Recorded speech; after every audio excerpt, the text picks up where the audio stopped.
Hello, and welcome to Watching Worst Films, the podcast in which we are taking in the very worst that cinema has to offer.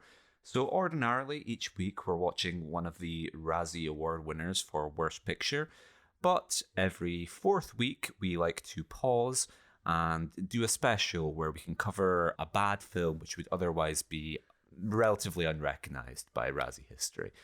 And our suggestion for this episode was brought to us by Chris Nielsen, who suggested we cover the career of one Mr. Steven Seagal. So we had a little bit of negotiation on what form that would take, and then we decided to watch On Deadly Ground. So as the resident Seagalologist, here's where I will hand over to you. Absolutely. Hello, everybody. As always, I'm your host, Kyle, joined with, as always, Jericho. And today we're going into my territory, my dark territory. We're going to go into On Deadly Ground from 1994. So let's just get this out of the way. I am a registered Seagal-holic. I have seen nearly every film. I mean, I give up in 2010. I don't know. I feel like his output has probably increased exponentially in the later years. As he's like, hang on, I only have to be in one scene for this to be a Seagal film. Great, I can make 10 a year.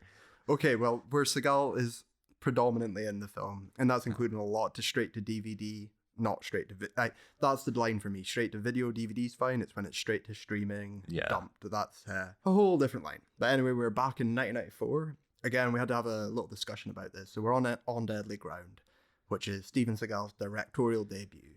And I love this film. And for ironic reasons, we'll go into it. But this wasn't our first pick. I had to fight for this. Yeah, so Chris's initial suggestion was the lowest ranked film on IMDb that he has written. And we wanted to, initially we were like, oh, should we go for this one? Because this is the only one that you've not seen. Yes. So it would be good to watch one that neither of us had seen. And then you made the counter offer of his directorial debut and indeed his only one. Directorial credit. And this is the closest he was nominated for Razzies. Is this the only time he's been nominated? Was he nominated for Under Siege? I don't think we've covered 93, have we?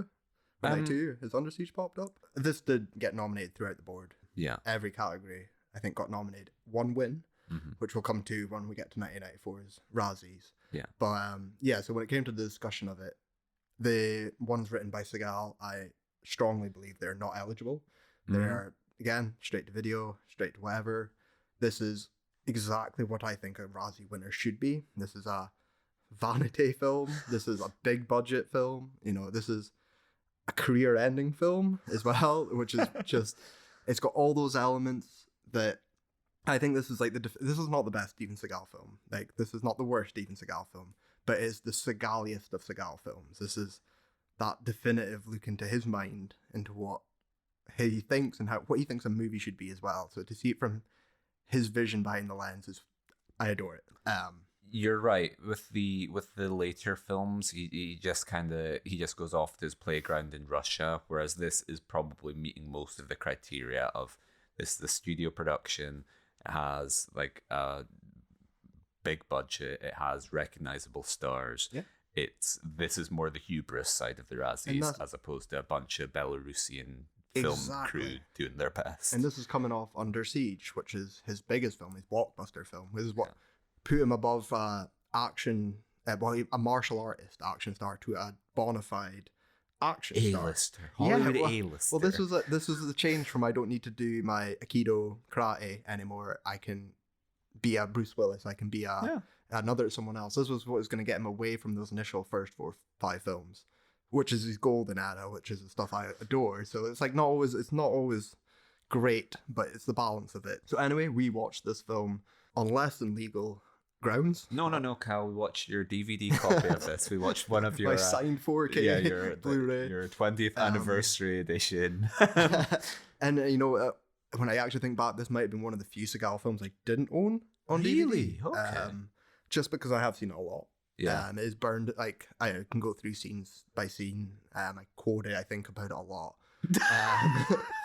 And it shapes the man I am. I ask myself, how can a man change? How much time does it take to change the soul of a man? What does it take to change the essence of a man? It's also, yes, it's great for reasons I'll go into, why I enjoyed laughing on it, riffing on it, why it's a bad film. But it's just not got the rewatchability at times. It's diminishing returns. It packs its punch on its first viewing, its first impact. Yeah. Whereas the earlier... First Impact could be a good Steven Seagal film title. Absolutely. So for the record, my favourite Seagal film is Out for Justice. Okay. I believe it's one of his highest rated IMDb ones, 6.1, 6.2. Yeah, I was going to say, you should let me guess there. What's his highest rate? 5.7 would have been like... And there's no irony in that. I legit like that as an action film. I think it's great. Above the Law and Hard to Kill are great as well. Anything pre-Under Siege, I thoroughly recommend. If you're looking for something different as well, thoroughly recommend them. Everything post-Under Siege, buckle up. But anyway, that's me enough rambling on about my love for Seagal and how it ends as well. Just for the record, it ends with Machete or Lawman, his TV show. Yeah. That's kind of just, that was a peak. Like, you're not, that's his renaissance, and it's not going to have any highs after that. So anyway, yeah, this is his directorial debut, and with a budget of 50 million, it did relatively well, grossing 78.1 million. So it covers its budget. I can't call it a success, and obviously the critical reception does more damage probably than the box office. And we do get Under Siege 2 after this, but then there's a slippery slope towards DMX, towards straight to DVD. Well, we read that Under Siege 2 was a condition of making this, so it wasn't as if this didn't do so well, he then went back to the well of... Sorry, didn't mean for the double well. It wasn't as if he went back to play it safe with Under Siege 2. He'd already agreed to make that as a condition of, like, they weren't sold on this. No. So when this then didn't do too well, you get the sense that, that was kind of game over. This was, and Under Siege 2 is, like, not made as well. It's not got the effort and the budget of Under Siege 1. It doesn't do as well critically or commercially. So It's one of those. It's a Die Hard 2. It is a Die Hard 2, and I don't want to say that, but because Die Hard 2 is what Die Hard 1 could have been. It's got Django in it. Okay, anyway. So we've covered your history with Steven Seagal extensively. Mine is zero. So I spoke to you before, and I thought he was in one of the Expendables. I was like, he must be in it. I know he's not like a big part, but I was like, they would have had him as just like a sort of 1 second henchman who gets killed. And I think you identified I was getting confused with Machete. Yes. So I've seen him in Machete, but that was it. So when Chris suggested a Steven Seagal film, I was really dreading this because my understanding was that Steven Seagal, the man, is far more interesting than Steven Seagal, the screen presence. Because, like, I'd heard from you, like the Buddhism, the music, the legend of Steven Seagal. I was familiar with that, but I was expecting to see quite a wooden screen presence that was maybe like a sort of okay martial artist. Mm-hmm. So I was pleasantly surprised. I had a better time. Sorry if this is going to mean Chris writes back in like, okay, next special, you're watching Attrition, you're watching that. You didn't suffer enough. So no, I would watch another Steven Seagal film on the basis of this. I never thought this would have been the film to convert you, but it is again, like I say, it epitomizes everything that he represents. Yeah. You've got the Native American, you've got the weird spiritual element, you've got the environmental issues that he's passionate about. Mm-hmm. You don't get the blues. You've got the fashionista. Yep, exactly. And these are elements that recur in other films that we can go through and we can discuss as well. But this is the pinnacle. This is like looking into his mind, and I'm very glad with that. So right off the bat, I haven't seen this film in probably about a decade, despite it being burned into my brain. Yeah, it's probably at least a decade for me, and I had a wonderful time. It's the appreciation of watching it with friends and watching it on a big telly and watching it like just really, really made me appreciate this film so much more. Yeah. So yeah, again, sorry, Chris, we're not getting to Attrition, but there is plenty of theatrical films that are much less enjoyable than this. Under Siege 2, for example, Exit Wounds, Half Past Dead. There's a lot after this. Titles. They just go downhill. But yeah, so yeah, let's get on with it then, really. Okay, my first note is for the opening shot where we have a bald eagle, a majestic eagle, in many ways representative of Steven Seagal himself. So we get like, that sort of establishes the tone of the film, which you know is exactly what you're getting. there's going to be some great nature photography in this, Yes. which you've said to me, and like this is one of the biggest things the film had going for it. Like if this was made now, I would hate this film. Yes. But because it is filmed in an actual environment, there's like amazing shit. Like they were in Alaska. There's like great location photography, 100%. and lots of shots of animals. It's a good time. It's a like, good looking movie. Yeah, it is for sure. It really is. And I can't really give credit to Seagal for that. You know, He was insistent, Kyle. They were like, we need to do this on a sound stage. And he was like, no, listen, I'm a bear. You can't put a bear in a cage. So, the closest comparison I could honestly come up with was The Revenant. It was Steven Seagal dragging his crew out into Alaska, forcing them to. You can see their breath on camera. So you get that shot. You get that shot of the eagle, and names are coming up, and so Seagal is credited 3 times. 3 times in well, it's a Seagal film. It's a Seagal / Naso film. Yeah. And for a little trivia, the co-producer of that company became a criminal. I believe went to jail, involved with the mafia. So like, there's interest in Google that. Have fun with that. Considering we've been dealing with like just an endless queue of sex criminals, mafia almost makes him quite quaint and innocent. Exactly. So it's his production, a Steven Seagal film starring Steven Seagal. Yeah. So you've got 3 Seagals in a row, and instant Tommy Wiseau vibes. I'm excited already when someone's throwing their name.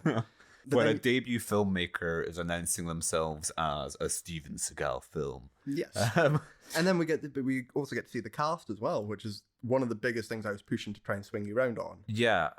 Well, I didn't need convincing. I was open, but we had Michael Caine, who we'd spoken about on the last episode with his Jaws 4, is it? Or Jaws 3? Jaws 4, The Revenge. And Christmas time, of course. Michael Caine's front and center of all of our minds with the Muppet Christmas Carol. So Michael Caine, genuine Hollywood A-lister, man whose career spans decades. What's he doing with slumming it with Steven Seagal? That I was kind of curious about that. And then we have Billy Bob Thornton, who we're fans of. Yes. He was in Indecent Proposal in a Blink and You'll Miss It cameo. Yep. We had him. We had our Twin Peaks connection. Yeah, Joan Shane, I believe her name. I can't pronounce her name. And Shen, yeah. Yeah. So anyway. sorry, Joan. But the girlfriend who watched alongside us pointed out my girlfriend. The girlfriend who watched. I'm not someone's girlfriend, not mine. I'm not doxing her yet. She pointed out this is the second film in a row we've watched with the Twin Peaks connection. Yeah. Which I liked. It's quite an odd one. And we've also got John C. McGinley, better known as Dr. Cox from Scrubs. I know him from stuff like Office Space, and he's in Platoon, I think, isn't he? Oh, well, I'm Highlander 2 or whatever, Highlander 1. RoboCop, is he not? I don't know. This certainly wasn't my introduction to him in a dramatic role, because I'm sure I'd seen him in Platoon or some Vietnam. I can picture him in a Vietnam movie. Yeah, so can I. And he was in it, and without spoiling things, MVP of the movie for me. I absolutely loved him in this movie. I said he carries it. And that's something I forgot. I can't. So like right off the bat, spoilers. I forgot how bad Michael Caine was in this. Okay, we've got one more thing. We have someone called Shattuck. Hat Rack. Have you seen The Nice Guys? Yes, I have, yes. The Ryan Gosling film where, they're after the porn producer and the kid's like, Hat Rack. And everyone goes like, what kind of name's Hat Rack? It said Hat Rack. And it said Shattuck.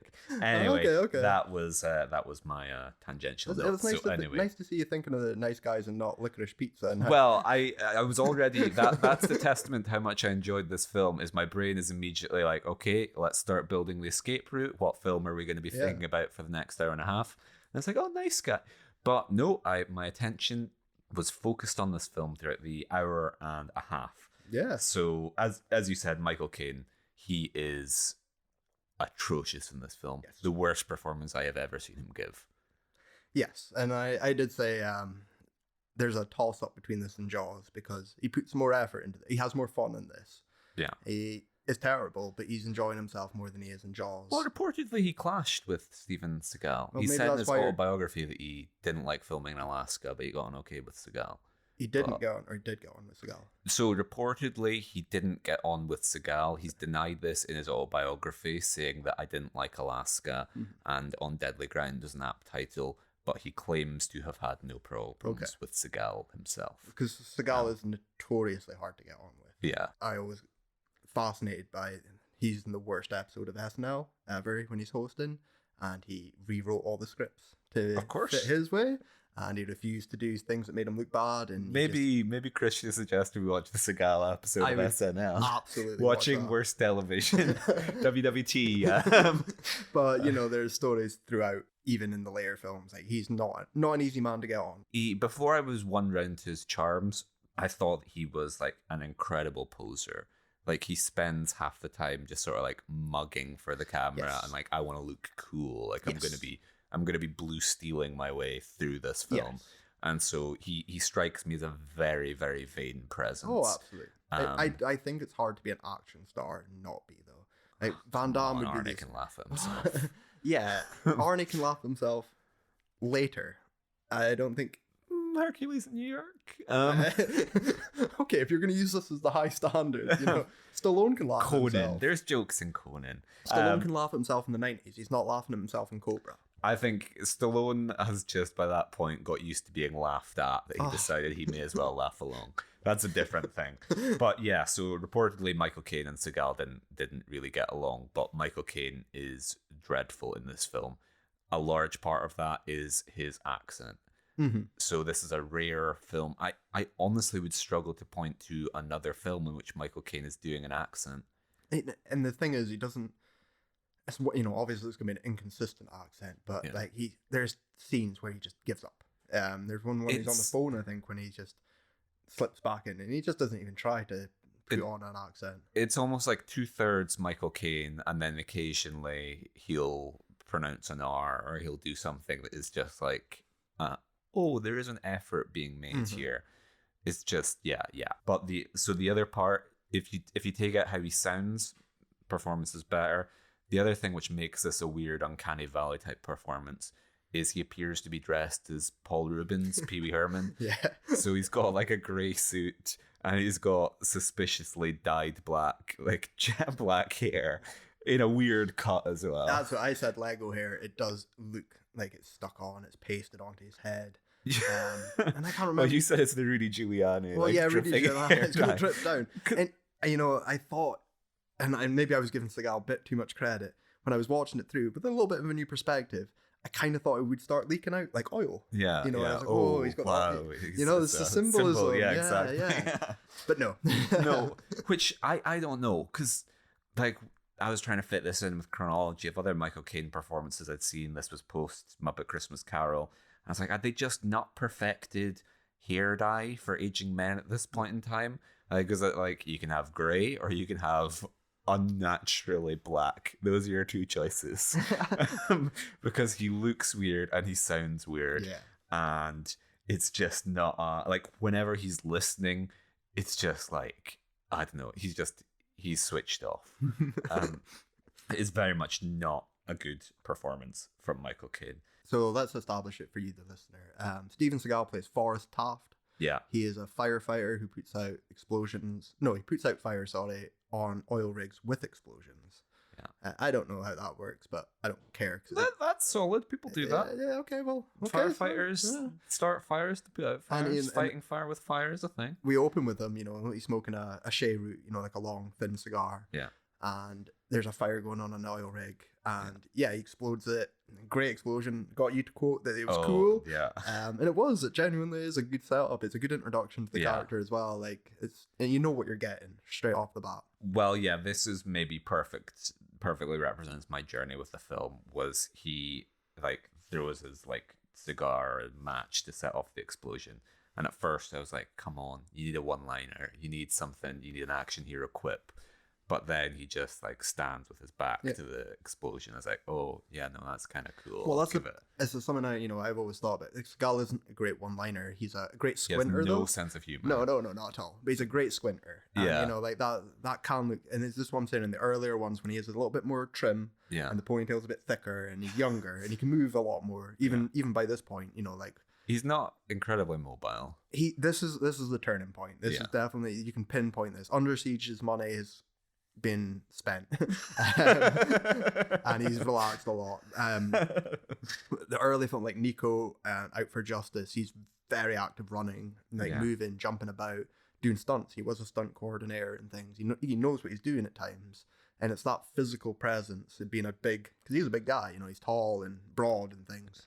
It's when that starts to get soft, you know, like he does, and you can tell in this film. And so like, even before we go through it, this isn't a martial arts film in the slightest. This is a explosion, gunfight, helicopters style of action film. This is changing. Without blowing too much, it almost seems like it's Seagal trying to find his identity of doing a little bit of everything. So at the end we have like, oh, here's the Rambo scene, here's the Die Hard scene, here's him rigging contraptions in a forest like Rambo, here's him crawling through a vent with like a gun like John McClane. Well, but this is it. He's done that. Like Under Siege is literally Die Hard on a boat. Yeah. Right. And it's the big blockbuster. It's the one where he's got minimal fighting and it's more props. And I'm going to use things and things. So he's already. This is like the Beatles. You're kind of watching the evolution as you go through the filmography. You're seeing the stylistic changes. He's had his moment where he's done all sorts like fancy martial arts, waving around. Harrison Ford's pulled out a gun and shot him, and he's realized I need to evolve in order. I need to compete. slow it down. I mean, and again, this is a trend. Van Damme's doing similar at this time. He's starting to not get into serious roles, but maybe I don't need to kick as much. Maybe I can be an explosion star, a big, more Schwarzenegger. Maybe representative of what was happening. Like, I guess the lineage of like karate movies, kung fu movies, martial arts movies, we'd moved away from that with like the 60s and 70s. We're getting into backdraft and pyrotechnics. Well, I always talk about that little renaissance of martial arts being like Bloodsport and Kickboxer for Van Damme. Yeah, in the early 80s. Early Seagals. But now by 94, it's a dime 90s, trend. we want explosions. We do. We want fire. We're getting towards Michael Bay and Roland Emmerich territory. Yeah, true. Yeah. The times they are changing. This year Dylan goes electric and Seagal picks up a gun. What? No, Steven, you're not meant to do this. Judas! Seagal meets Bob Dylan. This has got to be. This is just my territory now. Yeah. Okay, so the bar scene. The bar scene. I made my girlfriend pay attention to this because it's one of my. You were so. I was like, watch. The girlfriend, you were like, watch. Stop drawing, watch. This is my favorite scene in cinema history. If you don't watch this film, you will never have a hope of understanding who I am. But despite it being one of my favorites, I learned something new about this scene today. Was the bartender? The bartender, yeah. With an Oscar winner, an uncredited Oscar winner, which I would never even watching it. I never noticed it was Louise Fletcher. And it's got a couple of lines as well. So yeah, fair play. After the event, we learned this film has 3 Oscar winners in it: Sir Michael Caine, Billy Bob Thornton, and Louise Fletcher, who you may know better as Nurse Ratched from One Flew Over the Cuckoo's Nest. And she plays the bartender. Right in the first 10 minutes. I love the scene. So, like, to set it up, it's all the oil workers are coming into this Alaskan bar, which is also got great decor. I love all the wood and the lighting's good. It looks great. It's a great dive bar. It doesn't look like a Western bar or just like a Kokomo bar or something. You know, this looks good. It's like the bar that Henry Cavill goes into at the start of Man of Steel once he's saved that guy on the boat.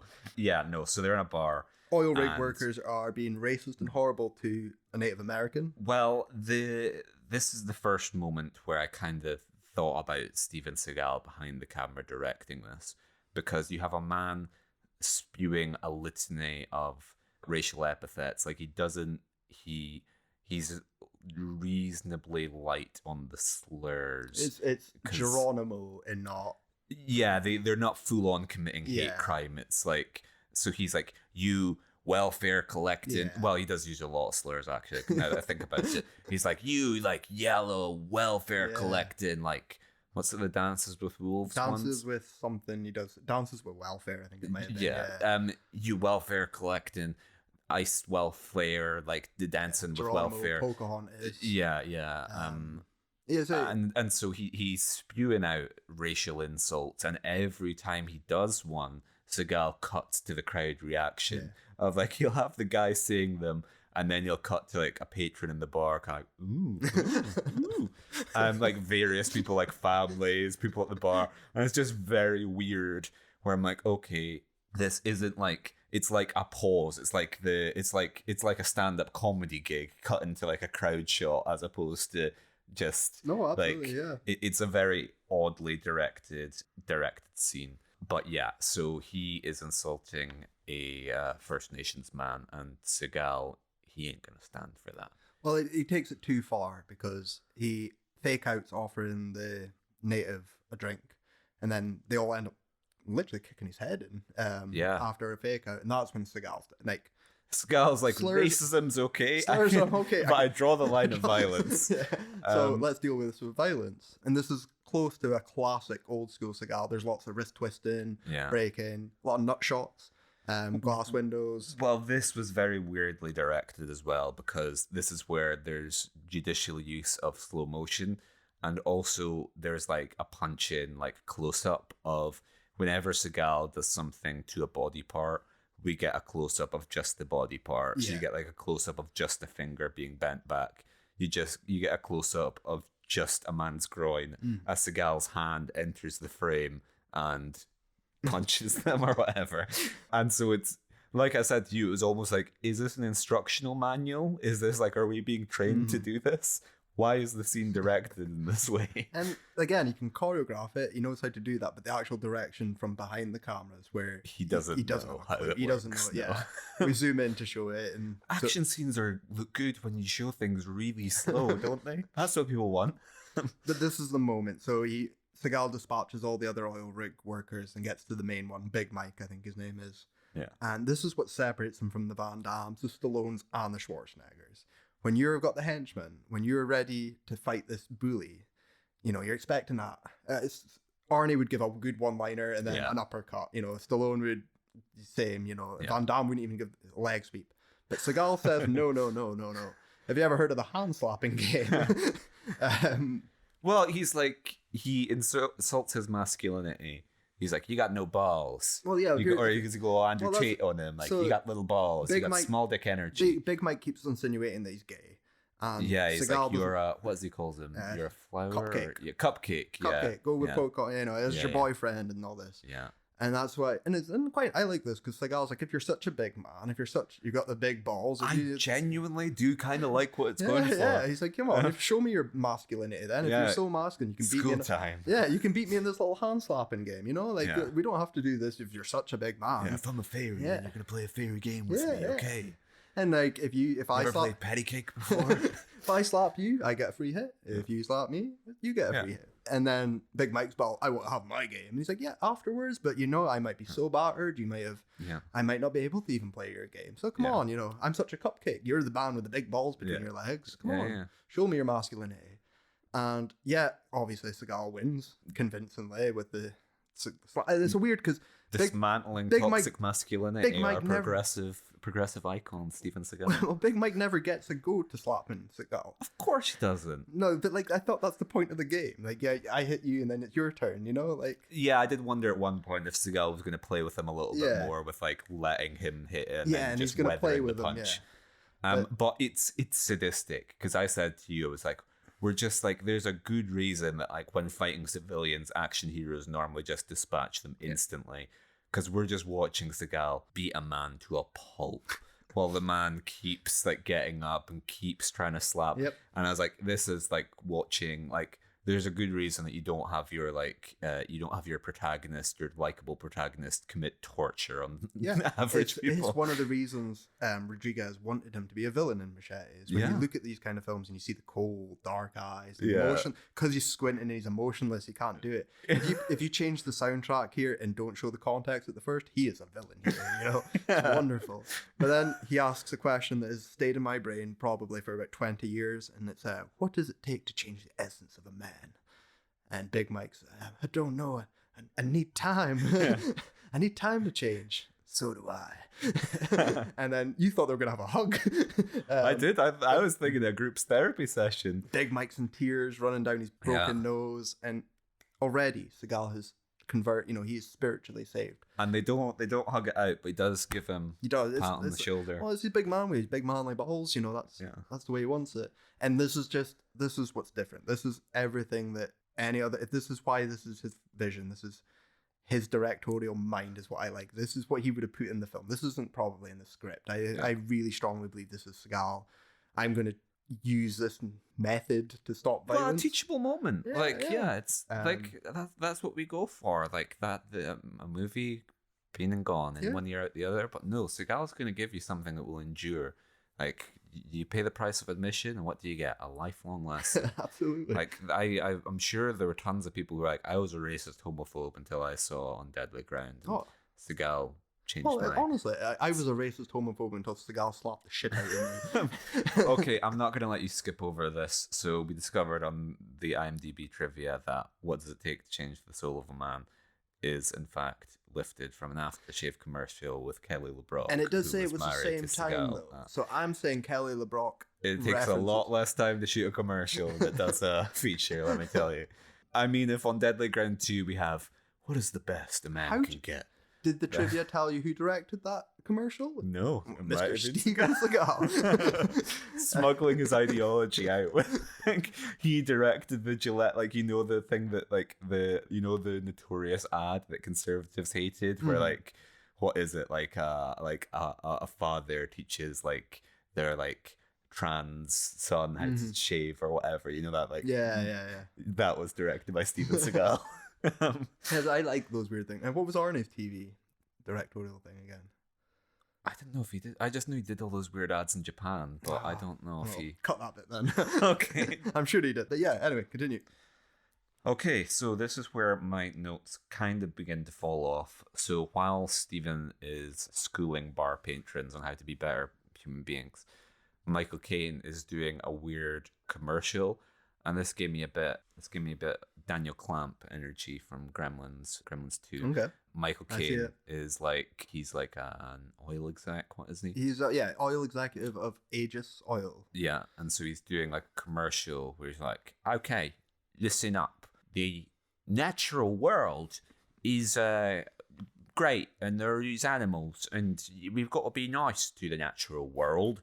And look at this reindeer, it's lovely, isn't it? And then they cut, and there's an abrupt, like, it's quite a funny comedic beat for a man with no sense of humor. It's like the record scratch, music changes, and Michael Caine's like, fuck these animals, get this reindeer out of my bloody sight. And so that's my only note there. And then we have, I think, the scene where there's Michael Caine and his like secretary or whatever, and John C. McGinley, and it becomes very apparent that John C. McGinley is going to be carrying this film, because there's a scene in which he does not speak, he does not say a word, or barely says a word, and he is just like grounding the scene with being believable as a human being, while Michael Caine is doing God knows what, and the other woman is delivering some incredibly wooden so I'm also going to say your notes end here because you're so invested.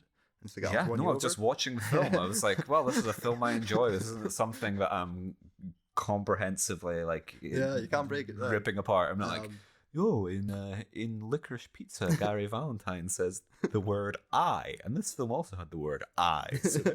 So just to like run through some of this point as well that we've missed, there's an old fella that's friends with Seagal who knows that this Aegis Oil are using unsafe techniques, and they're going to open a pipeline or a plant that is not ready, that's dangerous. The plot.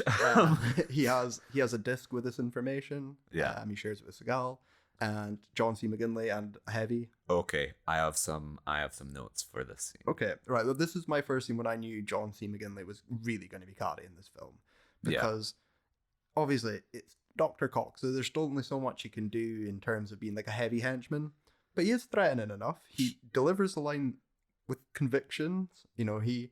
He's acting. He's really good. He is great, and I like this scene a lot. So I will hear your notes on it. So my notes are mainly just like I'd singled him out a little bit earlier as this man is good, whereas this scene, my notes are just McGinley, and this was the scene where I realized like, oh no, he is really good. And this was when I was like, oh, I'd quite like to see him. Like, what's he doing now? What's he doing post Scrubs? Because he needs to have an Odenkirk renaissance. Like, someone needs to give him like a meaty role to dive into, because he is really good in this scene. And part of that is because he gets stuck with some atrocious dialogue. So they're torturing the old guy, the old hacker, who has transferred his computer to a One six and a half, yeah, four one and a half, floppy disk. a floppy disk. And they're like, "Where's the disk, old man?" And he's like, "I'm not going to tell you." And he's like, "Well, you've got 10 fingers, so you've only got 10 fingers, so you've got 10 chances to give it up." And so the heavy is roughing him up, while John C. McGinley is delivering some clunkers, some almighty clunkers, but he does it convincingly. So one of them is, "There's no I in team." And then there's no I in team. It's TEAM. Yeah, he spells it out. He yeah. spells it out. Which, no I in team, that works. But he's like, it's TEAM as the guy is being defingered. He made the most of what he had. But this next line, "Fuck me, no, fuck you." But again, he manages to do it. He's smashing up the place, and it's and I think this scene's quite good because it shows how brutal this film can get. This is quite intensely violent. It's within reason. Yeah. But, like, it's got the suggestion of torture, like, which is more than we kind of expect an environmental film, action film. Yeah. Like, I don't get this in some of the similar ones, and there's moments of brutality that appear later. Yeah. Again, Seagal does have that more violent edge in his films, and this is softened down compared to the earlier ones, but like it's still there. And I forgot, but I always think this is the clean Warner Brothers 12A era. I forget how violent they can actually be, and I really like how it's shot up. When they're looking for the disc and they're trashing it, and it looks good and it sounds good as well. I like the sound effects on the guns sound good for the time. I'm used to just. This is we're just in the 90s, aren't we? We've got squibs, we've got like pyrotechnics, we've got practical effects, and so we do that a lot with our films from this era. Of no matter how bad they are, there is an element of watching, like, I don't know, like the craftspeople behind the camera. They're still doing a good job, even if they're directed by a hack and it's in service of nonsense. You're still watching some effort, degree of So we are susceptible to films of this era, but this genuinely is like, I don't know. I guess this is partly just nostalgia for us of we are raised on that 80s, 90s action, and this is a really good example of it. I obviously I don't want to sound like a hipster, but I any film is bettered with effort, like with real effects. I'm not, obviously there's some dodgy effects in this film as well. Yeah. There's some laugh out. There's a mannequin in a river that will come up to. But there's charm to that. There's charm to it. And these are the things, these little odd rough bits can be done with modern technology. I don't mind smoothing that over. Yeah. But your actual core, like filming outside, using real horses and stuff, like actually being on location and actually blowing up stuff as well. Like, it's Tom Cruise, isn't it? We want to see a man diving out of a plane for real. We want to, there's like, That's my Bond thing as well. I like the real stunts and real things, and when, that don't look so good, like, it shouldn't look as good as it does. There's more ingenuity to it, more problem solving. This is where we find out that we're just like, this is us getting in touch with our jock roots of like, you know what? No, physical excellence. We don't want nerds in the studio making this with computers. Well, what's this, 94? So, I mean, my line for that change is always the Jurassic Parks from 1 to 2. Yeah. 1 looks great, but 2 looks shit now, and it's like, or Lost World or whatever it's called. So now that's what, 94 to 97. So we're probably getting around that time, where the change is a way to start happening. The times they are changing. We talked about Blade before, that's on the horizon. Spawn's on the horizon. Yeah. The times they are changing. And they're a historical artifact, Mr. Seagal. So where were we? So Seagal.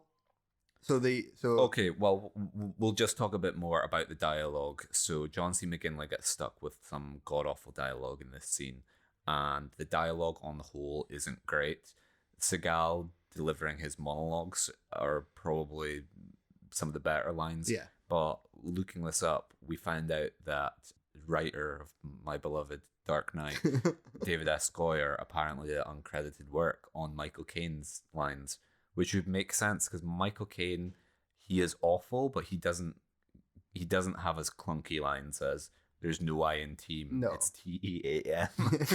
So that's That's an interesting connection. The thing is, Michael Caine's lines aren't great. As my girlfriend also pointed out, there is a lot of "you Eskimo fucks" and stuff or something he uses. Like Michael Caine is just honestly shouting expletives for 90% of this, like "fuck these animals" and "you bloody pricks," and which was one of my fixes for the film was like, let Michael Caine be British. There's this Ramsey-esque foul mouth that's just swearing about, oh, you're not supposed to blow the bloody doors off, you prick. Then that's at least more entertaining than watching him do a bad American accent. Oh, absolutely. You know, if you're watching a Seagal film for dialogue, then you're in the wrong place. But this is one of Seagal's better ones that you picked up on there, on his monologues and his impassioned speeches and stuff. My favorite, I said before, is Out for Justice. You could watch that with no dialogue and get the plot and the whole film. Like it doesn't. You could put it on mute and it would still make total sense. The ones that are just simplistic plots of revenge and are easy to follow. Yeah. This has more substance in terms of it's got a message he's trying to convey. It's got some sort of plot that he's trying to get across. And although it's really bad, I like Seagal's stuff in it. I like his delivery of it as well. There's a lot of... It's earnest. You can tell that he genuinely cares. And that's all I'm And he's not a good enough actor to convince us that he can't sell us on things that aren't authentic. So when he is... Especially coming off Cosby not giving a fuck as well and sleepwalking his way through his performance. To see that sincerity is something that is just really enjoyable. Well, that's where another connection you made was, we spoke on the last one about how tedious it is when you get a movie with ostensibly sort of the villain having ostensibly good politics. Yeah. Like they object to the 1%, or they are an environmentalist, or they care about like imperialism or white supremacy, and then the movie's just like, oh no, we've made this person too likable. Yeah. They're like a genocidal maniac. So it is really annoying when you see a villain that you agree with and the movie can't deal with that in any nuanced way beyond like, well, they're killers, so they're wrong. Whereas this is the complete opposite to that. You were saying where like, oh, it's the hero that cares about, like the hero isn't fighting for the status quo. He isn't saying like, oh no, actually, like it's good that corporations are destroying the planet and you need to leave them do it because they're in charge and that means they're better than you. Yeah. And I meant it sincerely as well when I said that he was ahead of his time. Yeah. Because he was ridiculed for this. He was... I can believe it. Nicknamed Billy Jack. He was, the parodied. It's, you can see these On Deadly Ground references in South Park and everywhere. Like, he was absolutely torn apart for this. And yeah, now when you look back at it in 2022, you're like, oh yeah, good points. Yeah. Maybe we should do these things, Seagal. It's even still ahead of the times because movies can't be like, oh, Thanos cares about greenhouse gases, but hang on, wait, no, Iron Man's going to slap him down. So anyway, the time is ripe for an On Deadly Ground 2. On Deadlier Ground. Bring him back. Bring him. So do you want to get back into the plot, or are you ready to steer away from it again? I'm kind of out with the plot. All right. So I can run through it. This is... As we get through, so basically... I was going to say the main thing, the heart of the film, which I feel like we need to discuss, is the bear. The bear, yes. See, what, Seagal the bear or the actual bear? Well, when Seagal gets in touch with his indigenous roots, so he gets shot. He's betrayed, right, so because they know he's been speaking to the old man, they set a trap for him to go put out a fire. The body of the old man's there with explosives. Dun, dun, dun. Bam, bam, bam, big explosion. Seagal saved by natives. Brought back to health, nursed, and is told that he's a bear. He sounds like a bear. He speaks like a bear. Yeah, what is the line? He's like, that's what a bear would say. Yeah, that's what a bear would say. And then when he's removing shrapnel from him with a knife, he's out. And Seagal sounds like a goat. He does like, and then the First Nations man is like, that's what a bear would sound like. So this is where the film becomes amazing. This is my No, it's point. not. No, it's not. It falls off a cliff. It does because not. He then goes out into the woods and murders a bear. How can you say that's falling off a cliff? Because it makes no sense. He gets thrown off a cliff. That makes no sense. I'm like, okay. I was like, does he need to kill the bear to become the bear? Is he gonna be like? Because Steven Seagal's wardrobe is a key part of this film. I was like, are we going to get him wearing like a little bear head? Like, is he going to be dressed like the guy in True Grit, wearing like a bear skin cloak and hat for the rest of the film? I was like, why is he, what transformational purpose is served by him murdering a bear? Because it's irrelevant. And you were trying to make some like defensive, like, oh no, he needs to atone with his bear self, and he needs, it's a, and I don't want to dox her by naming her, but the girlfriend that we were watching it with said, no, the bear should kill him. If this is reconciling yourself, accepting your bear nature, then the symbolic interpretation would be him getting killed by the bear. Bears aren't nice. Yeah, exactly. I disagree. You can't say this falls off a cliff when Seagal gets literally launched off a cliff. Well, when like I don't know, I have no real understanding of indigenous mythology or principles, so my knowledge comes from incredibly racist movies where it's like everything serving a purpose and the cohesive and using every part of the they're not like go out and kill a bear for no reason. If they're like everything living in harmony and everything must serve a purpose, they're like, yeah, sure, this bear, like, just go and kill him. Why? It's gonna serve no relevance. But I don't like the look of it. That's how Seagal would have done The Revenant. Prove yourself. Prove that you're a tough guy by murdering a harmless grizzly bear. He was cleansing the village's threats. I don't know. He wasn't doing it. The bear was minding its own business, and then Seagal just goes and stabs it, and like, It's nice seeing a real bear. Well, yeah, it was. But when I was shouting him out for his dismantling of toxic masculinity earlier on, and then he's just going around being like, hang on, I don't like the way that bear looks. Which, you know what? Maybe there's like some like homosexual subtext to that. He's murdering a bear. He's committing a hate crime. He's going and killing bears and otters and twinks. He's a bear. Yeah. You know, that's the self-loathing. The natives right away. You know, they don't go, oh, it sounds like a twink. You sound like an otter. No, you sound like a bear. A bear's got to kill other bears. This town ain't big enough for two bears. So I really don't like the scene where he kills a bear. It's like, we've got a bear for one scene, Stephen. What do you want to do? Kill it? Kill it? Why not? He's the guy from but the bear from Leonard Part 6. It still launches him off the cliff, which I keep going back because that was one of the biggest laughs I've seen watching anything with you for this podcast. Yeah, the cut to the mannequin full off and off. It's just wonderful. I can't remember what it made me think of. It's Always Sunny or something, but I forgot about that. And it's such a quick scene as well. And then the native coming down to take him out of the water, the baptism, what you pointed out, the rebirth. Yeah. So you had to kill the bear to be reborn. You know, this is you're missing the subtext. You know, which again, sort of like, I don't know. I guess every myth and religion has rebirth narratives, but I was like, the baptism thing is very Christian. It's almost like this was written by a white man who doesn't really understand the things that he's dealing with. But anyway, yeah. So he then goes off, and we sort of pour gasoline on the fire. Yeah, McGinley comes to hunt fighting them because Michael Caine says, if you haven't found the body, he's still out there. McGinley's looking for him. This is where we establish that Forrest Taft isn't just a fighter, that he is CIA, NSA, DOD. Everything, you know, purple heart, red heart, green heart. Has any kind of beret. So they get to the village where Seagal was, and they find his jacket. A little bit of a kick off, and McGinley kills. They find his jacket because this man is shedding clothes at an alarming rate. This is caution change number 10 or something by this point, isn't it? For most of it, he's wearing that sort of like cliched, like First Nations frilled, an iconic thing of Seagal. Like the jacket of On Deadly Ground. This, I think it's beige or it's tan, you've seen it, like the sort of like frilled leather. Yes.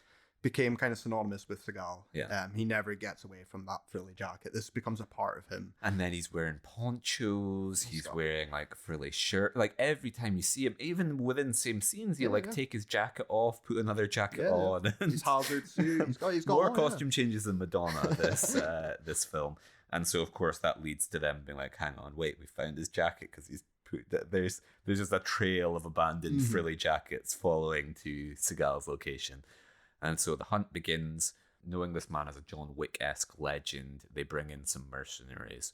And we're rapidly approaching the end of the film, and I still haven't got my Billy Bob fix. Yeah. So I'm a little bit concerned, but here he comes. Billy Bob is one of the mercs who they recruit as some extra muscle to help tackle Forrest Taft. And so this is where Seagal is doing his, like, Seagal is trying to find his identity. Am I Rambo? Am I John McClane? He tools up, and I didn't really like it because he lists, like, Salt Bay shows him, like, the old man who gets killed. They're in the old man's house, and Salt Bay is like a guy with, like, glasses and facial hair. A guy with round glasses and facial hair. He's holding the World Cup, and he's like, "Hey, here's the old man's, like, armory," and Seagal just lists off a load of guns, and he's like, "I'll take 2 of the repeaters, and I'll take 1 of the winch," but, like, in really niche terms. Where I was like, "Why is this film like appeasing gun nuts? Do they not know the Arnie rule? Like, show don't tell." This is Seagal doesn't have the experience here, though. This is what I say. He's not a gun man. And in 3 films ago, he would have, "I don't need guns. You know, my deadliest weapons are my fists." You know, he'd have had some shitty line, and, you know, disarming, that's kind of his thing. He'd break wrists to disarm guns or turn it around against them. Which is cool. Which is actually, it's very cool.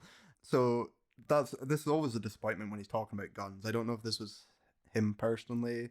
I think he is a big gun nut in real life. I think it's the Indiana Jones thing. I think he's getting on a little bit, and he's like, "Yeah, I could do a, like, intensive action scene which I'll have to choreograph and train for, or I can just pull out a gun and shoot someone." Absolutely. So yeah, and I don't agree. This is building up towards the, you know, finale, but the montage of him setting up as well and setting some of the traps is slow. It's not exciting. It could have done with a better song or, you know, score over it as well to try and... There's a lot of pan pipes in this film. There's a lot of pan flutes or whatever. The soundtrack's one of the weaker points of this film. And it could be like a 1994 problem as well. If this was 86, we could have got synthesizers. You'd get your Carpenter. I'd have got John Carpenter right in there. It would have been great. So yeah, like, this is a bit underwhelming, I admit. But I do like the traps, you know. I like Rambo. I like First Blood. I like seeing that. I really like the chase on horseback between with Forrest and Josie from Twin Peaks being chased by McGinley and Billy Bob. I really liked it. It's just something I don't see much of either. Again, it's a weird touch. The horse is jumping over a cliff, and like I like this is weird, eccentric, but unique. Well, it's esoteric. You don't get anyone else doing this kind of thing. It's that unique sort of thing that just is why Seagal is beloved to me. And why I don't want to watch the later ones, because once you take all these elements out and put him in just the Marine 9 or whatever, you don't care. Well, we always speak about that is when you get people's rough edges sanded off, and I guess that's just the Hollywood machine, is you take whatever is unique and special about a person and grind it down until they fit into a mold. But yeah, that's what makes each of the action heroes of, like, the 80s and 90s has their own identity, and Steven Seagal is the hardest to fit into a box. Yeah, and it's also because he doesn't, out of them all, he's the only one that didn't really seek Hollywood and kind of stumbles into it. No, he does. Yeah. He's on Never Say Never Again as a stunt coordinator, breaking Sean Connery's wrist. Yeah. But he was a friend of the producers. Yeah. So that's why he was brought in as, like, a favor. Yeah. And from that, the producer recognized, you look quite unique. You know, you're tall, you've got a ponytail, you know, like, we could do something with this, you know. You put him in a couple of movies, what's the harm? And they take off. If Under Siege didn't happen, nothing else happens. He peters out and he's done. Yeah. And so he never really seeks it. And the problem with that, though, is he doesn't really care. Yeah. Post this point as well, like, he'd rather be playing the blues, doing Buddhism and stuff, you know, and doing environmental, like, other stuff. He doesn't want to do. This is not his passion. He always says his passion was guitar. Yeah. And honestly, as well, spoilers, he's actually not a bad guitar player. Terrible singer. Yeah. But genuinely quite a good blues guitarist. Got a good sense of rhythm. You see it in the spiritual sequel to this, Fire Down Below. Yeah. So, like, this is why I say this is the turning point. He puts so much passion and care into this, and his performance has got so much genuineness to it. His delivery of lines doesn't always do the wispy vocal. Yeah. He delivers it with passion, and I like that. Yeah. So yeah, as we're rolling on. Well, I'm glad because I didn't have anything. That was an impassioned moment of you, where it was like Kyle's genuine, speaking from the heart, and I was like, oh, I can't really sort of, like, I don't know how to be like, Okay. I Well, guess I'll just do a flippant Michael and Caine impression now. That's kind of a loss. Like, okay, how do you get this back? Not back on track, but what do you say to follow this up, Jericho? Because anything you say seems so cheap. So this is when we got the suggestion for Seagal. I lit up. Yeah. Because I've spoke to you about, because the Razzie films I'm always looking forward to are Star Trek, Yeah. Rambo, and Freddy Got Fingered. Yeah. They're all passion projects and things I love. Yeah. But not in the same way of Seagal.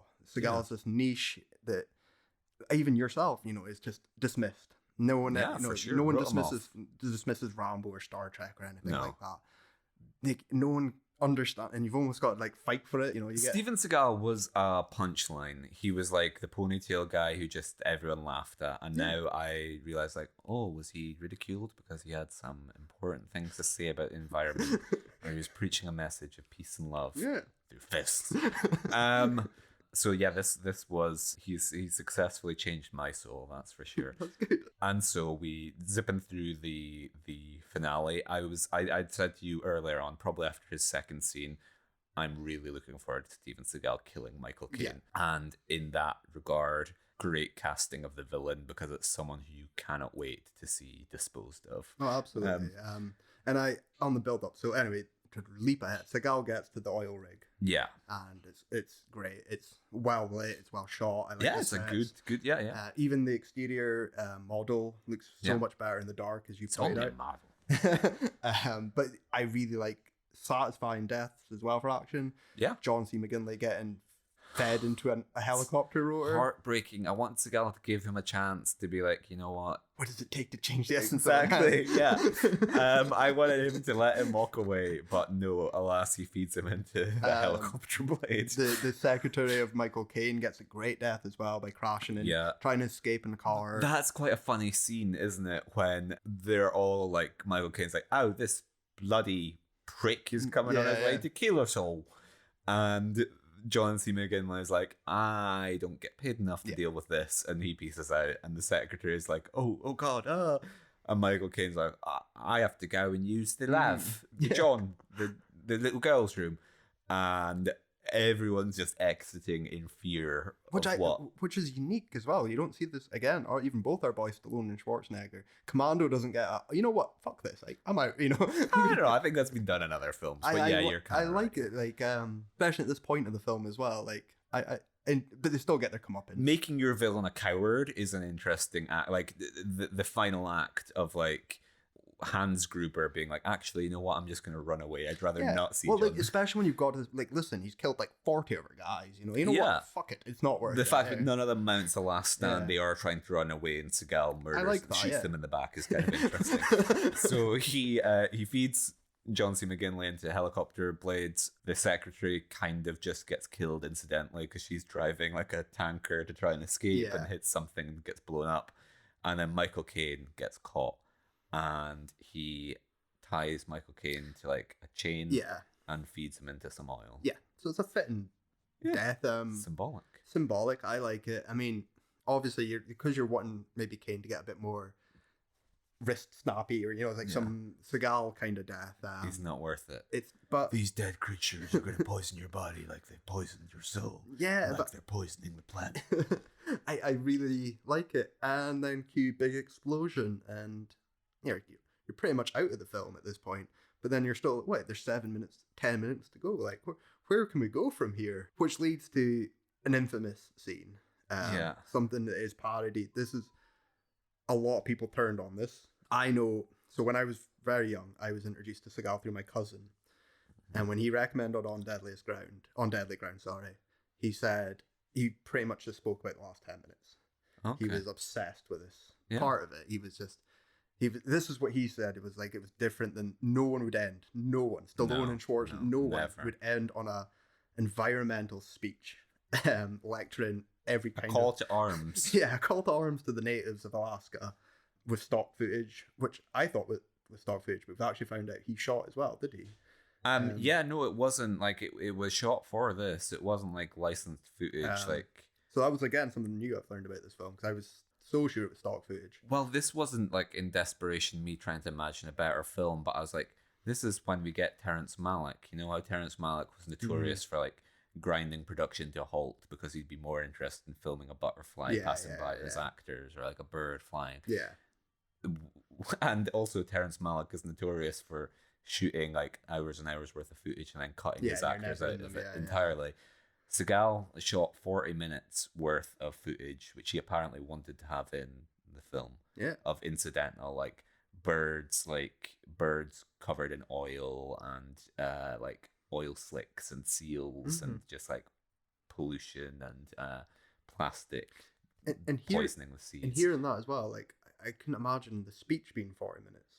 Because at that point, is it a slideshow? You know, in slide A, here's a dying fish, here's a polluted river and stuff. Yeah. So yeah, this is notorious, like I said.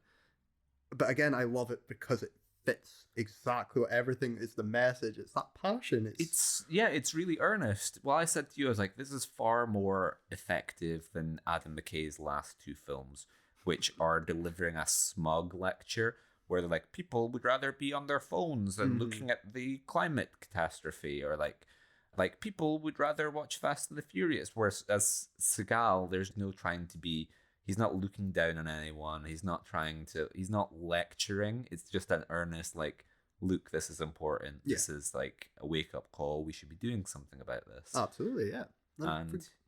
And then that's it. And then credits. We get a nice little post-credit scene. Again, being ahead of his time, you know, this is showing him in a boat with Josie from Twin Peaks, and her dad reincarnated as a bird flies across, and they don't give the literal thumbs up, but like I like to think they do. And we're out, and we're out. It's such a breeze. Yeah. So I'm not even going to ask the usual question, how would you fix this film? Because you can't. I agree. This film doesn't need fixing. So I'm going to pose a slightly different question. How do you make this in 2022? Oh, Christ. So we need Seagal. And the only way to have Seagal, like, we can't, with speaking about all we've said about this is genuine and real, we can't do an Irishman. We can't have de-aged Seagal. No. Or like Seagal playing like a 20-year-old hobbling, and like, so it has to be remade. We can't do like legacy sequel on Deadly Ground where someone comes to him in a cabin and he's living in Alaska, and they're like, Mr. Taft, things have got worse, and he's called back into action. I don't know. I have no idea who you would get to do the physical, like who the young. We'd find someone new. We'd find some like person on Instagram or TikTok who does martial arts and can't act, and they would be the young, like they would be the trained spiritual successor, and Steven Seagal would be like the Yoda type figure who would teach them the life lessons. Oh, absolutely. Of like, you got a lot of anger, young person. You gotta. It's one thing to break bones. It's another thing to break minds. And so you would kind of leave him, like, he'd be like a Harrison Ford and Indiana Jones thing where he's more of like a mentor type. And then I would have him kill Elon Musk. Okay, yeah. I mean, I think watching Glass Onions kind of had that idea in my head as well. Yeah. Elon Musk would be the great like Michael Caine equivalent, you know, the destroy, whatever. Just Elon Musk would have been exactly my target. And you can still have a nice speech at the end as well. And yeah, I mean, I agree with those points. I don't know how you make this. It would be done outside the studio system because no studio is going to be like, sure, we'll give you like, how much did this get? 50 million. No studio is going to be like, sure, $50 million to make a weird environmentalist. 50 million in 94 money as well, you know, like for inflation. This is a budget film, and it shows. Yeah. This is like the equivalent of like, we're going to make an MCU film where Shang-Chi's going to be like, actually, you know what? The real Infinity Stones are caring about the natural world. Yeah, so I don't know. It's made outside the studio system. Is it crowdfunded? Do we get Zach Braff involved? Well, Terrence Malick's going to direct. We're going to have like, we're going to have more voiceover of like, you know, a long time ago, I thought I knew what it was to change the essence of a man, but the world has changed my essence. Maybe he'd be more cynical. It'd be really easy to film in Russia, you know. Like we don't need to go to Alaska. We can just go to the wastelands of Siberia and film there. Yeah, it could be the Finns or something instead. You know, we can have a change, update it. Yeah, but do you have an answer for how this gets made? I don't. It doesn't? I don't. See, like, there was always, he announced years ago, rumors of Under Siege 3, which I tried to think about. I was like, how'd you get an old man Seagal to do, like, not make Die Hard 5? You know, how do you do that? And the answer is it's really fucking hard. Seagal is done. Yeah, he's checked out. He's done. I mean, Machete is the last glimmer of light you'll ever see from him. Yeah. There's nothing. And, you know, it's always, I always talk about, this is something I don't know if I've ever brought up on podcast, that the worst film I've ever seen is Submerged. Yeah. The worst movie I've ever sat through is Submerged with Steven Seagal and Vinnie Jones. Mm-hmm. And I hate it. But then I love Seagal, so I think that's trying to show you how bad it is. I don't know how you remake this. I think it's a wonderful artifact of 1994. I think it's perfect in its way. It's obviously, I thoroughly recommend this, though. I really do think, I think it should have swept the Razzies. I think I understand why it destroyed his career. Hang on. I think this should have swept the Razzies. You've spent the last hour speaking about how this film is... I love it. I love it. No, I can't tell. I couldn't tell. I genuinely, beyond direction, where there are bad... Like, he doesn't know how to direct an action scene. I think he's bad as a director. But as a film, I would fight tooth and nail for this not to win. Michael Caine's got worse support. Michael Caine's dreadful, yeah. Michael Caine and Seagal's director, I would concede those. But almost every other aspect of this film, I would fight tooth and... Mr. Razzie, we're going to meet up in a bar in Alaska. And I'm going to change your essence. We can play the slap game. And I would not let this win. I hope this answers or satisfies the request for Seagal. Yeah. I would say if it's not, and we are still in for more punishment, then God help me, I will have to suffer through some of the shit from the last 20 years. However, I briefly spoke about it. There is Fire Down Below, which is a spiritual sequel. It's like 97, so we're a few years away. Is this your pitch to just transform this podcast into a Seagal? Right? If you want us to watch a Seagal film every week, it's not my place to say, but if you, the listener, wanted it, I'm telling you now, it's got Seagal playing guitar, it's got environmentalism, it's got Chris Christopherson, Levon Helm from the band is in it. It's a strange movie. Seems like a Kyle dream come to life. It might have been a fever dream, but it's great fun. It's worse, you know. The production's going down, the qualities are going down, the effort's going down, but there's still enough charm and care just to have something out of it. But yeah, if you want us to suffer, I am willing to go through the real dark stuff. But I'm not sure I do, because I have such a nice, I have such a kinship with them where I'm like, oh, you know what? Me being a woke left wing cuck soy boy, I never dreamed I would be so close to. I never dreamed I would see an action hero in my own image. But I'm like, oh, me and Steven Seagal, we have common ground.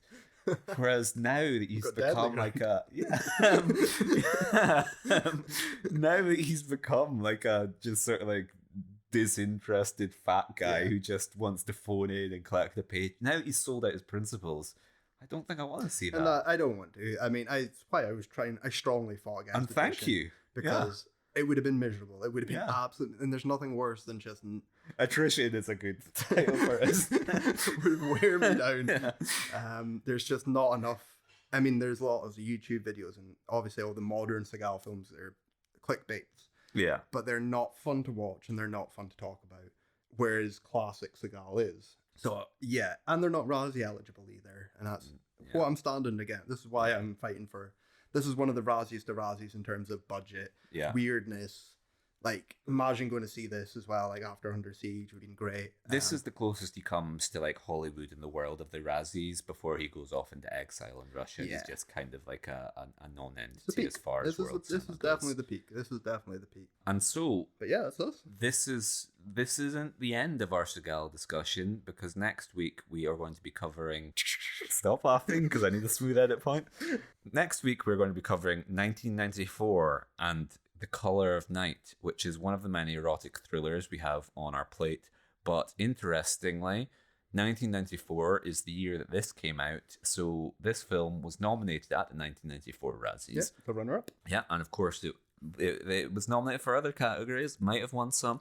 So we're going to be watching that film, and Seagal will play into the wider debate in the second half of what should and could have won for 1994. So... join us for that. If you want to get in touch, of course, this was a listener submission. If you have any other suggestions for films, hopefully not Steven Seagal films, but if you have any suggestions for us, then you can email us at watchingworstfilms@gmail.com. If you want to get involved in the wider Seagal debate, then yeah, get in touch with us there. You can follow us on social media for all our content before we get taken down by Bill Cosby, where we are Watching Worst on Instagram, Facebook, Twitter, TikTok, YouTube, etc. So this is where we will exit now with our new segment. I've got a snappy name for it. The girlfriend. The girlfriend. We'll ask her and we can splice it in. Yeah. The usual Mr. Black. So yeah, this is where we're now going to hand over to unnamed girlfriend, who will give us her take on Deadly Ground. We watched this with my girlfriend. This was her first Steven Seagal film, and we're gonna get her thoughts on this. So, how did you find On Deadly Ground? It was sort of like I was inside his head, and it was like his playground, sort of. Yeah. So he got to basically build his own world and tell everyone how great he is. Okay. So, do you think this film was Rousey worthy? I actually enjoyed it. It wasn't awful. Like towards the end, like the middle bit where there was just like explosions all the time, I did start to get a little bit bored. Okay. And some of the more stupid bits were maybe Rousey worthy, especially like all the slow motion stuff when there wasn't needed. Okay. Stuff. What was your highlight from the film? Probably when he was having visions of polar bears and a flying eagle. Okay. Yeah, when he was going on his show. Not when he killed the bear, then. No. Yeah, I fought that was a low point. Okay. So that's what Jared. Because I like the shaman journey, but he didn't like the killing of the bear. So we meet in the middle then. Would you watch another Seagal ever? Only because I'm interested in the contrast between that Seagal we've seen there and how he changes. And see, okay, excellent. Well, thank you very much for joining us. Do you have anything else you'd like to add about On Deadly Ground? I hope no old men were hurt in the making of the film. You hope no horses were hurt, I think. Oh yeah, no horses were I was hurt. going on about the horse scene, but you were gasping because you were worried about the horses. Well, for the horses, that would have been probably pretty real. They would probably. Well, they are real horses. No, yeah. I mean like they wouldn't have gone, oh, this is a Steven Seagal film. No. Like, I'm fine. Nothing's gonna happen to me. Excellent. So out of 10, what are you going to give this? Out of 10? Yeah. Based on what, like, out of 10, thinking if I'm ranking it in bad films? No. Objectively. I don't know. Because, like, it was quite good cast, I guess. Yeah. And I mean, what's his face? Okay, well, we'll cut it down. Would you recommend this film? Silence. No. No. That's it. That's all we need to know. Thank you very much from the girlfriend. Hmm? Say goodbye. Oh, bye.